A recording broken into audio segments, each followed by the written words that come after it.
ओम नमः सिद्धेभ्यः।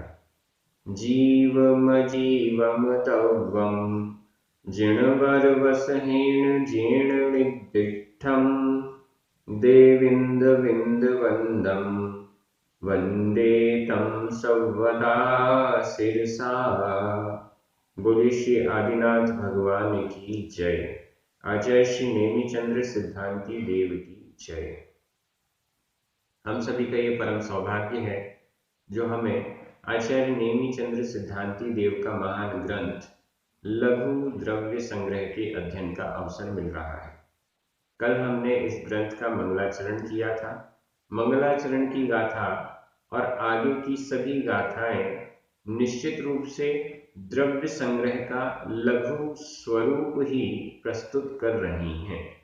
आज हम दो गाथाओं का अध्ययन करेंगे, क्रमशः गाथा क्रमांक 2 और 3। ये दोनों गाथाएं बहुत सरल हैं। सामान्य द्रव्य संग्रह का अध्ययन करने के बाद ये गाथाएं बड़ी आसानी से हमें समझ में आने वाली हैं। द्रव्य 6 होती हैं, 50 होते हैं, 7 तत्व होते हैं और 9 पदार्थ होते हैं। उनका नाम निर्देश इन गाथाओं के द्वारा हमें प्राप्त होने वाला है। चलिए प्रारंभ करते हैं।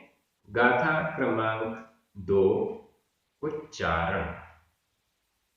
जीवो जीवो पुग्गल पुग्गल धम्मा धम्मा गासो धम्मा धम्मा गासो तहेव तहेव कालो कालो य य दव्वाणि दव्वाणि काल रहिया पदेश पदेश बाहुल्लदो अधला पुरला बाहुल्लदो अत्थिकाया अधतावथा अत्थिकाया य जीवो पुग्गल धम्मा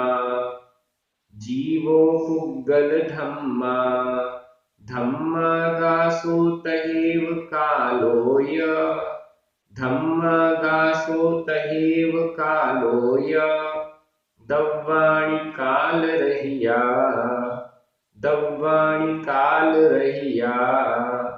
पदेश बाहुल्लदो अत्थिकायाय पदेश बाहुल्लदो अत्थिकायाय। बड़ी अच्छी गाथा है। 6 द्रव्य और 5 अस्तिकाय, इन दोनों का नाम निर्देश एक ही गाथा के द्वारा कर दिया गया है। आपको देखते ही समझ में आ रही होगी। इतने दिनों से हम प्राकृत के ग्रंथों का स्वाध्याय कर रहे हैं। अब तो ये गाथाएं एकदम जैसे हमें हिंदी समझ में आती है वैसे ही आपको समझ में आ रही होगी। देखिए नीचे तीसरे चरण में लिखा है दव्वाणि द्रव्य बहुवचन में है। द्रव्य 6 होती हैं, तो यहाँ 6 द्रव्यों के नाम ऊपर के 2 चरणों में दिए गए हैं। दव्वाणि द्रव्य, ये सभी 6 द्रव्य हैं। कौन कौन सी 6 द्रव्य हैं, ऊपर से चलते हैं। सबसे पहला जीवो, जीव पहली द्रव्य है जीव द्रव्य। दूसरी द्रव्य पुग्गल पुद्गल। दूसरे नंबर पर पुद्गल। इसके बाद धम्मा गासो, इसका संधि विच्छेद कर लीजिए। धम्म मा में छोटा आ, अधम्मा गासो छोटा आ, 2 छोटे आ मिलकर बड़ा आ हो गया, धम्मा गासो। यहाँ पर एक छोटे आ का लोप हुआ है, उसको दिखाने के लिए अवग्रह का चिन्ह भी आपको दिखाई दे रहा है। इसके बाद आगासो, धम्मा धम्मा गासो, तो धम्मा धम्मा हो गया। इसके बाद फिर अधम्म निकल रहा है, अधम्म मां में छोटा अ, आगासो का बड़ा अ, छोटा आ और बड़ा आ मिलकर बड़ा आ हो गया। धम्म अधम्म आगासो। धर्म द्रव्य अधर्म द्रव्य आगासो, आकाश द्रव्य। कितनी द्रव्य हो गई? पहली जीव द्रव्य, दूसरी पुद्गल पुद्गल द्रव्य, तीसरी धम्म धर्म द्रव्य, चौथे नंबर पर अधर्म द्रव्य, पांचवें नंबर पर आगासो आकाश द्रव्य।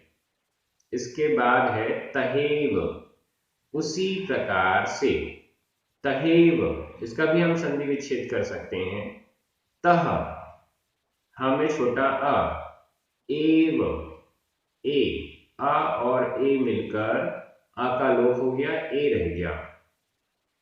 तह प्लस एव, तहेव।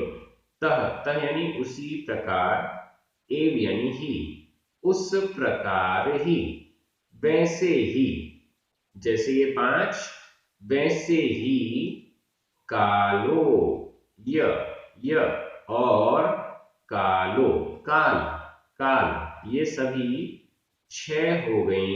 ये 6 दव्वाणी, नीचे लिखा हुआ है दव्वाणी, द्रव्य हैं। ये 6 द्रव्य हैं। जीवों आदि सब में प्रथमा विभक्ति का एक वचन लगा हुआ है और नीचे दव्वाणी बहुवचन का प्रयोग है। प्रथमा विभक्ति के बहुवचन का प्रयोग। जीवो पुद्गल, यहां पर पुद्गल कोई विभक्ति का चिन्ह आपको दिखाई नहीं दे रहा है। प्राकृत में कई बार ऐसा होता है कि मूल शब्द ही रख दिया जाता है और उसमें बिना विभक्ति चिन्ह के भी उसका प्रयोग कई बार हो जाता है।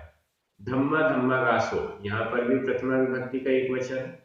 कालो, इसमें भी प्रथमा विभक्ति का एक वचन है। इसके बाद ये है द्रव्य। द्रव्य की क्या परिभाषा है? द्रव्य की परिभाषा आचार्यों ने अनेक ग्रंथों में अलग अलग प्रकार से दी है। उसको शॉर्ट करते हुए, एक साथ करते हुए द्रव्य कहते हैं जो अपनी भूतकाल की, भविष्यत काल की और वर्तमान काल की, तीनों कालों की पर्यायों में अखंड वृत्ति के साथ परिणमन करता रहता है, कर रहा था और परिणमन आगे भी करेगा, उसे द्रव्य कहते हैं। नई नई पर्यायें उत्पन्न होती हैं, पुरानी पर्याय नष्ट हो जाती है, द्रव्यपना बना रहता है। तो इन अलग अलग अनेक पर्यायों के बदलते रहने पर भी जो अखंड रूप से विद्यमान रहता है द्रव्य रूप से, वह यहाँ पर द्रव्य कहा गया है। सत्ता रूप से विद्यमान रहता है, वह द्रव्य होता है, यह यहाँ पर कहा गया है। ये 6 द्रव्य हैं: जीव, पुद्गल, धर्म, अधर्म, आकाश और काल। अस्तिकाएं कौन सी हैं? तो यहां आगे कह रहे हैं काल रहिया, काल रहिया, अत्तिकायाय। काल रहिया, काल से रहित, काल से रहित, काल से रहित मतलब इन 6 द्रव्यों में काल द्रव्य को हटा दिया जाए तो शेष 5 जो द्रव्य बचती हैं वो सभी अत्थिकाया, अस्तिकाय हैं। अत्थिकाया अस्तिकाय हैं, अत्थिकाया अस्तिकाय। यहां पर काल रहिया और अत्थिकाया ये दोनों ही प्रथमा विभक्ति के बहुवचन हैं। काल से रहित, अब काल से रहित एक द्रव्य नहीं है, काल से रहित 5 द्रव्य रह जाती हैं वो, तो इसलिए यहां बहुवचन दिया गया। और अस्तिकाय भी एक नहीं है, 5 होते हैं, इसलिए वहां भी बहुवचन का प्रयोग है। तो ये हो गए काल रहिया अस्तिकाया। क्यों है ये अस्तिकाय, तो उसका कारण भी दे दिया, पदेश बाहुल्यदो। पदेश प्रदेशों की, बाहुल्यदो बहुलता के कारण, प्रदेशों की बाहुल्यता के कारण, प्रदेशों की अधिकता के कारण, बहुप्रदेशी होने से ये काल से रहित 5 द्रव्य अस्तिकाय होते हैं। एकदम सिंपल, एक ही गाथा में द्रव्य और अस्तिकाय दोनों को नाम कौन कौन से होते हैं वो यहाँ पर निर्देशित कर दिया गया है। अस्तिकाय किसे कहते हैं? अस्ति और काय। अस्ति, अस्ति का मतलब होता है, जो भी कुछ है वह अस्ति। अस्ति का मतलब सत्ता, जो विद्यमान है, जिसकी सत्ता है, जो है, जो मौजूद है, वह अस्ति। अस्ति तो 6 द्रव्य हैं, लेकिन इनमें से काय, काय, कायवान, कायवान का मतलब होता है काय के समान, शरीर के समान जो बहुप्रदेशी है उसे काय कहते हैं।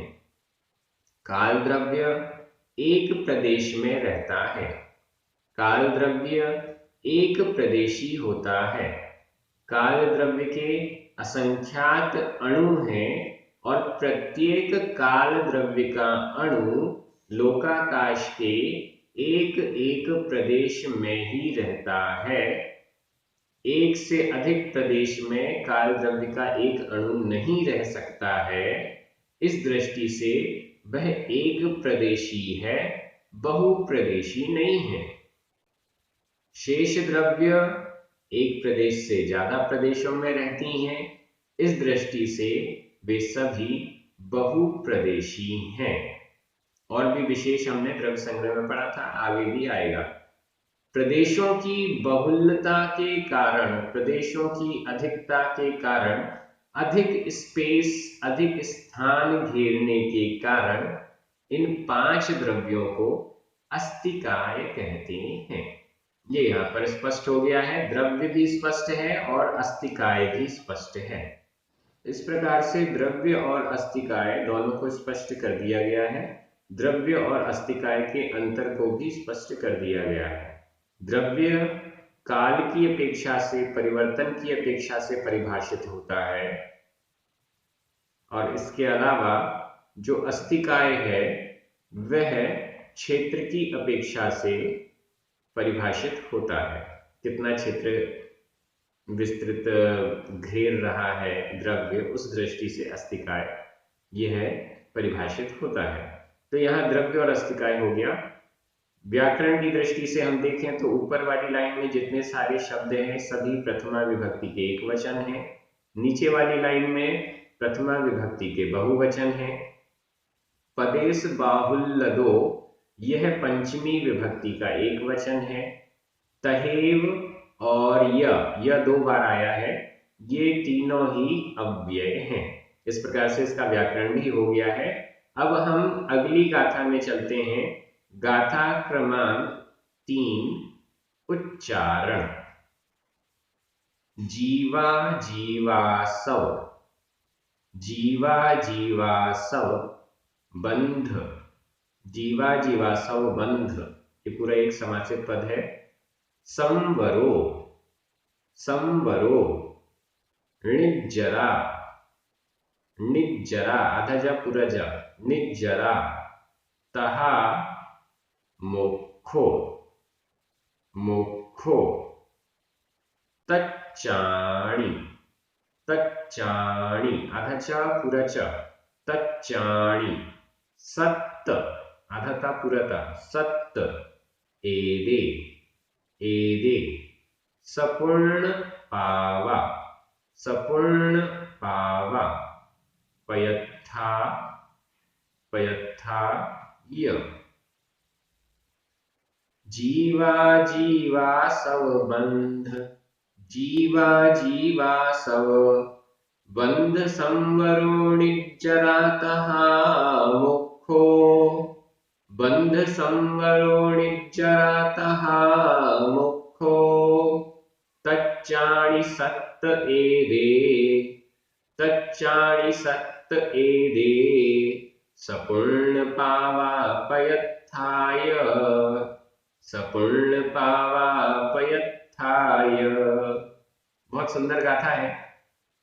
पयत्था और तच्चाणी। तच्चाणी तत्व, पयत्था पदार्थ। तत्व और पदार्थ ये दोनों ही यहाँ पर निर्देशित किए गए हैं।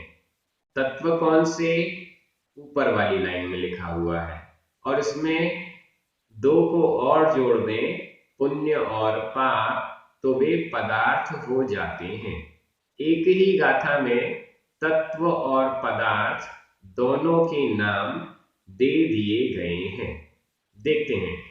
जीवा जीवासव बंध संवरो निज्जरा तहा मुखो, ये तो हो गए तत्व।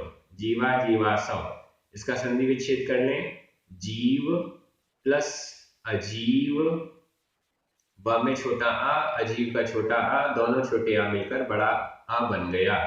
जीव अजीव, जीवा जीव।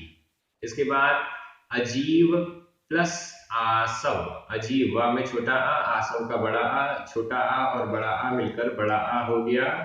अजीव आसव, अजीवासव।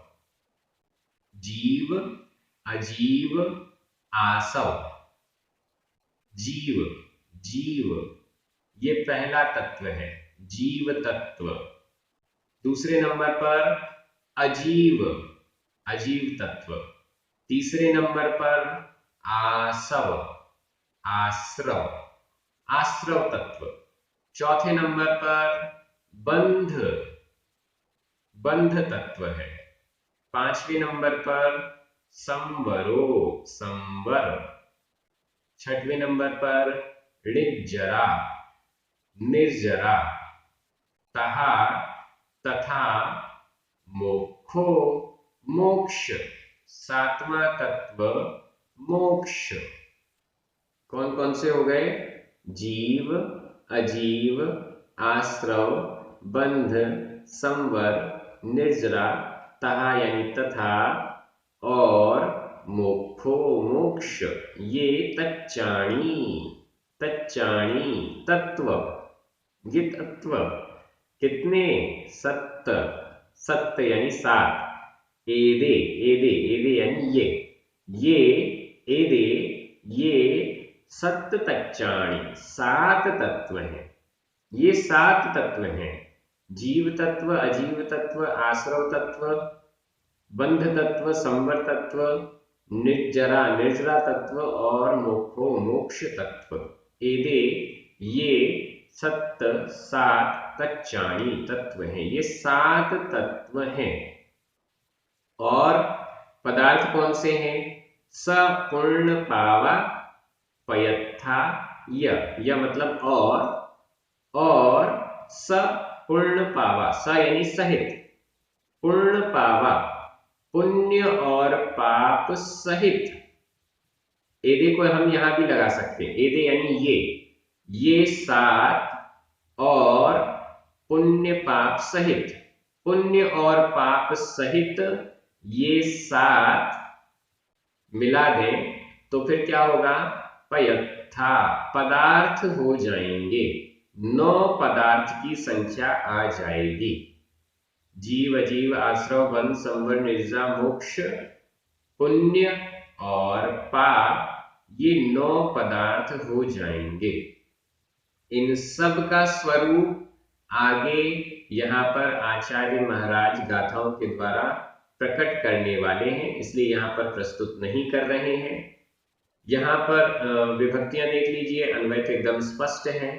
जीवा जीवासव, बंध संवरो निज्जरा मोक्षो, इन सब में प्रथमा विभक्ति का एक वचन है। तच्चाणी सत्त एदे सपूर्ण पावा पयत्था, इन सब में प्रथमा विभक्ति का बहुवचन है। बस ऊपर वाली लाइन में सब प्रथमा विभक्ति का एक वचन, नीचे वाली लाइन में सब प्रथमा विभक्ति का बहुवचन। यह और तहा, तहा और ये दोनों ही अव्यय हैं, इनमें कोई विभक्तियां नहीं होती। इस प्रकार से दोनों गाथाएं एकदम सरल तरीके से आपको समझ में आ गई, बेहद सरल थी।